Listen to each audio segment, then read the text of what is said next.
Thank you, Chairman Tiffany. Ranking Member Nagoose, congratulations, and members of the subcommittee. PCWA owns and operates the Middle Fork American River Project that provides water supply and generates hydroelectric power in Northern California and supports recreational opportunities for millions of citizens from Pasco County into the Bay Area. I'm pleased to be here to testify in support of H.R. 188, legislation that builds on lessons learned on the ground from the last decade of catastrophic wildfires in the West. H.R. 188 would establish a categoric exclusion for select hazard fuel reduction projects up to 10,000 acres that have been developed collaboratively and are consistent with an approved forest plan. H.R. 188 is necessary to meet the 10-year strategy set by the Forest Service to significantly increase the pace and scale of fuel and forest health treatments to address the crisis of wildfire and to protect critical watersheds, at-risk communities, and habitats. I'd be remiss if I didn't take this opportunity to thank Congress and the Forest Service for the hard work they put into bringing those strategies into the modern reality.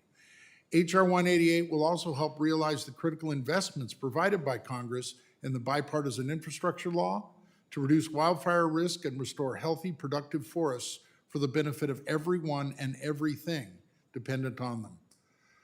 Next slide.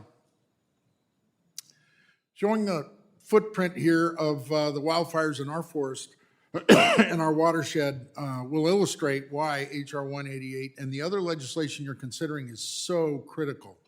I'm going to give you a little perspective on our experience on the ground. Since 2014, the American River watershed has suffered 3 major wildfires that you're looking at here: the King, the Caldor, and the Mosquito fires, which collectively burned some 400,000 acres to the ground, predominantly on federal forest lands. Next slide.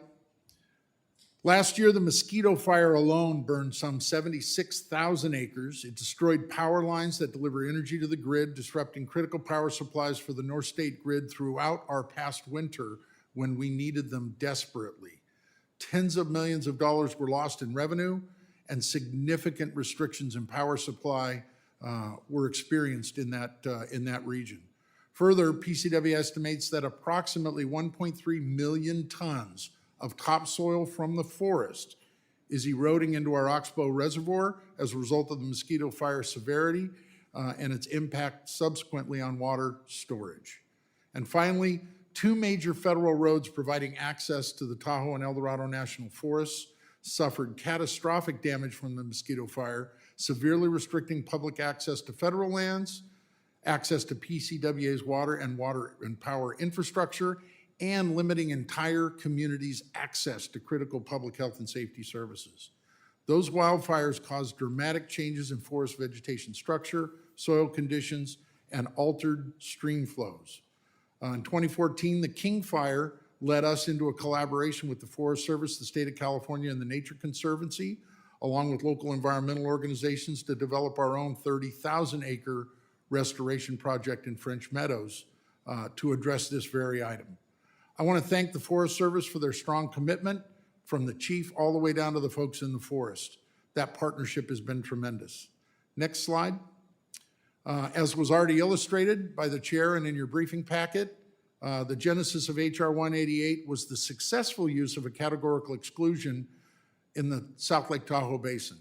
And I'll just, without repeating what's already been said, I'll tell you that forest fighters, firefighters, forest managers, and land managers agree that that project reduced the Caldor fire intensity to the point that they were able to knock the fire down and save countless acres of habitat and the devastation that would have ensued in the Tahoe Basin had we not done that project.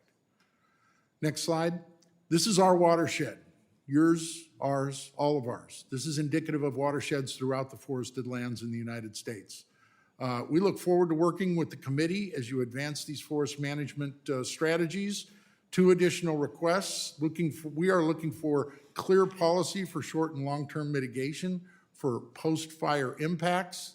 And we're also asking for interagency coordination amongst the Forest Service, Department of the Interior, and federal highways so that we can address the issues of infrastructure, access, and egress throughout those forests.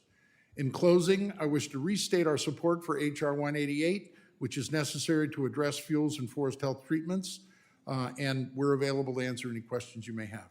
Thank you. Thank you, Mr. Dugan. Now I'd like to recognize Mr. Cody Desatel, the President of the Intertribal Timber Council, for 5 minutes.